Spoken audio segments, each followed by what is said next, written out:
పల్నాడు జిల్లా గురజాల మండలం పల్లెగుంత గ్రామంలో ఎమ్మెల్యే కాసు మహేష్ రెడ్డిపై గ్రామస్తులు తిరగబడ్డారు. రానున్న ఎన్నికల నేపథ్యంలో అన్ని గ్రామాల్లో ప్రచార కార్యక్రమం నిర్వహిస్తున్నారు.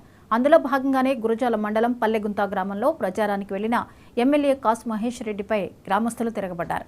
గ్రామంలో వైసీపీ ప్రభుత్వంలో సచివాలయాన్ని ఏర్పాటు చేశారు. కానీ కాసు మహేష్ రెడ్డి తన సామాజిక వర్గానికి అనుకూలంగా చేయడానికి అంబాపురం గ్రామానికి ఈ సచివాలయాన్ని తరలించారని ఆరోపించారు.